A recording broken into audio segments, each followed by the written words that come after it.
Doctor Aarti Yadav ji, बधाई से। राधे राधे महाराज जी। महाराज जी, मेरा प्रश्न है कि मैं भगवान शिव जी की भक्त हूँ, विरागी हैं महाराज जी वे। तो अगर मैं उनसे अच्छा घर, गाड़ी और पैसे कमाने की इच्छा रखती हूँ तो मैं गलत तो नहीं कर रही महाराज जी? रावण को लंका किसने दी थी? बैरागी ही ले तो दी थी।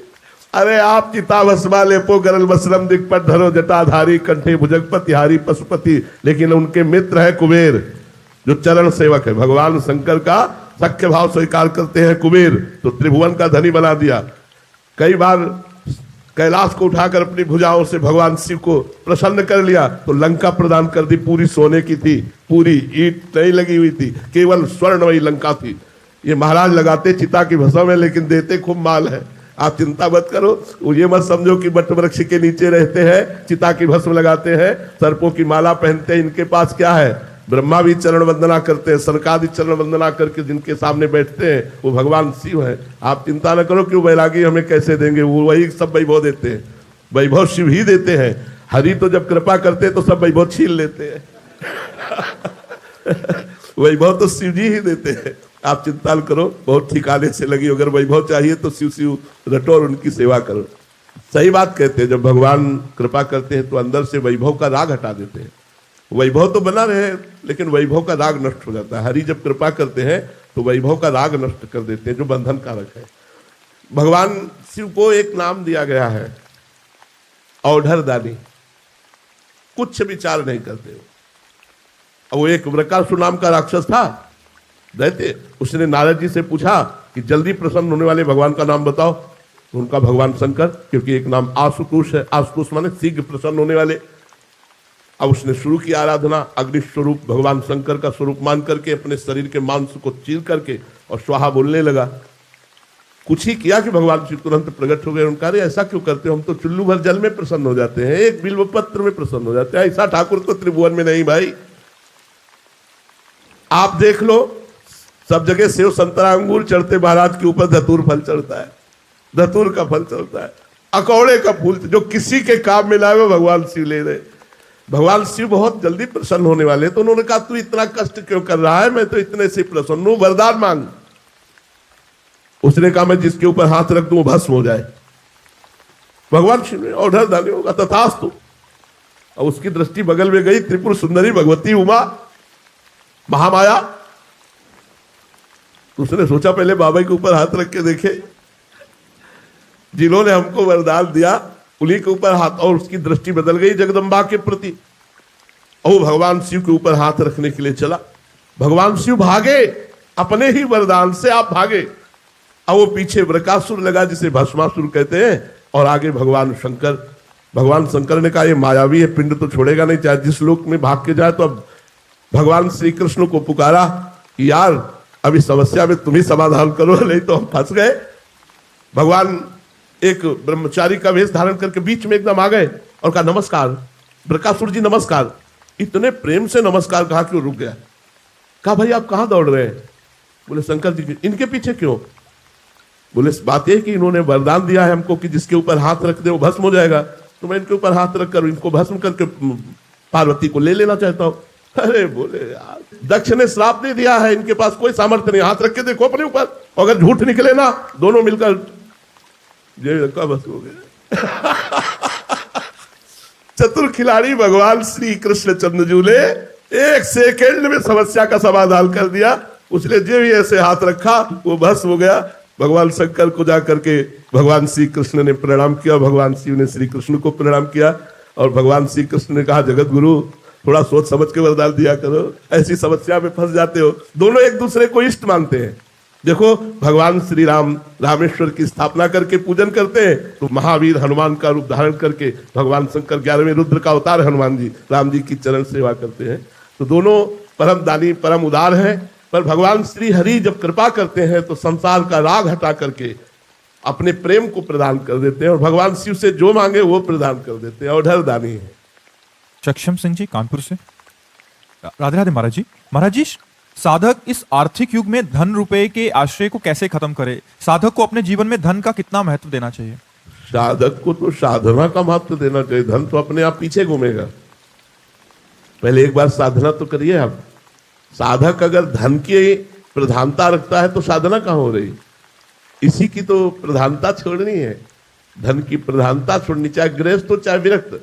कर्तव्य का पालन करो, फल की आकांक्षा मत करो। भगवान ने कहा कर्मण्येवाधिकारस्ते मा फलेषु कदाचन। यदि अध्यात्म में चलना है, आप ईमानदारी से अपने कर्तव्य का पालन करो, आपको धन मिलेगा।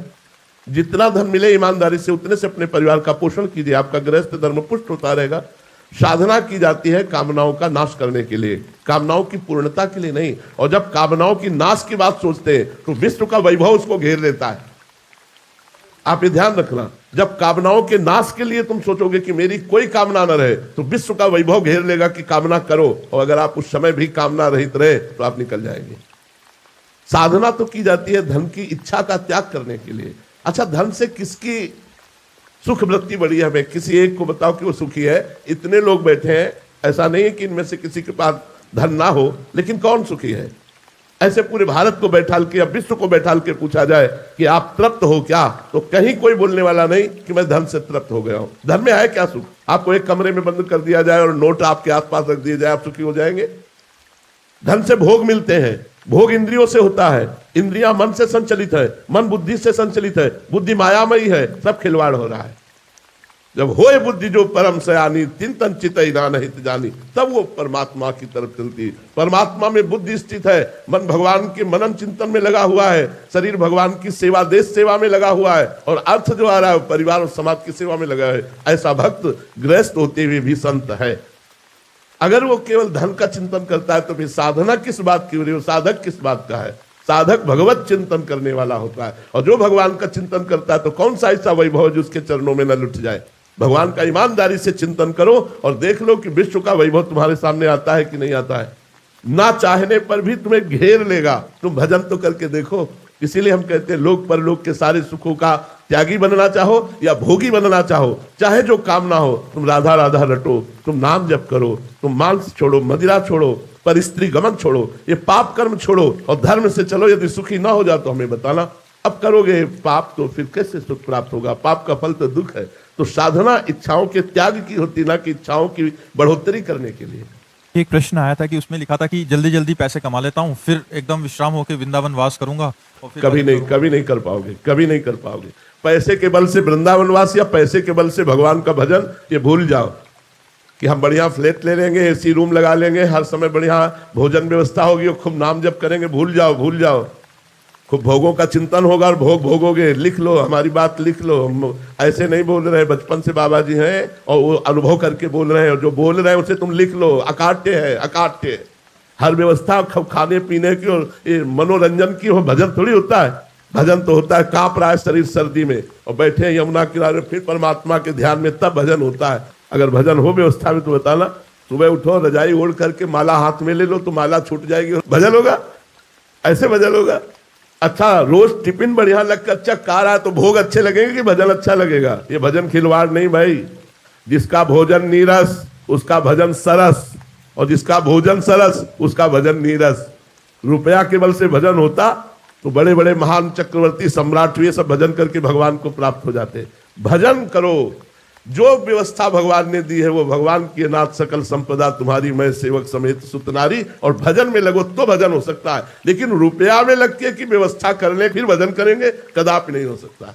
अरे कि जल्दी जल्दी मेहनत अभी आज ही कर लेते हैं कल के लिए। कल किसने देखा? कल आए ना आए, कल पता नहीं, आंख मुंद जाए। हम व्यवस्था करते करते, एक संत भगवान के पास एक शिष्य सेवा में जाते थे, तो उन्होंने कहा महाराज जी मैं बहुत गरीब आदमी हूँ, सुना है आप सिद्ध पुरुष हो, मेरी गरीबी दूर कर दो। तो उनका ठीक है। वो डिबियाला उठा के लाए, बोले पारस मणि है, 7 दिन के लिए देता हूं, जितना चाहो लोहे को छुआ के सोना बना लो। अच्छा महाराज जी। उन्होंने कील को जो स्पर्श कराया तो स्वर्ण की बन गई। उनको विश्वास हो गया। अब वो ले गए। उन्होंने विचार किया कि छुआने में तो 2 मिनट लगता है।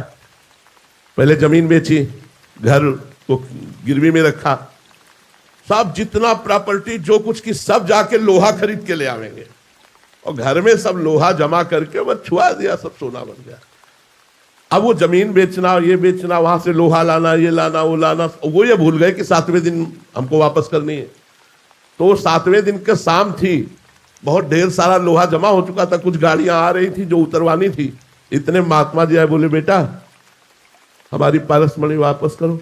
भले बोले महाराज आप ऐसा कैसे कर सकते हैं, हमने जमीन बेची, सब बेचा। अरे बोले 7 दिन में कुछ नहीं, 16 बला पैसा क्या बोले वापस कर, चलो वापस, खत्म खेल। जो था वो भी कबाड़ में बदल गया, किसी काम में नहीं आया। तो जो लोग ऐसा सोचते हैं ना कि हम कल बदल करेंगे, नहीं, काल करे सो आज कर, आज करे सो अब, पल में परलय होएगी बहुत करोगे कब। आज ही राम राम बोलो, आज ही राधा राधा रटो, कल जैसी परिस्थिति होगी देखा जाएगा, कल मंगलमय हो। महाराज जी गृहस्थ में तो बहुत सारे ग्रह कार्य हैं। हम कह रहे हैं सबसे बड़े गृहस्थ हम हैं।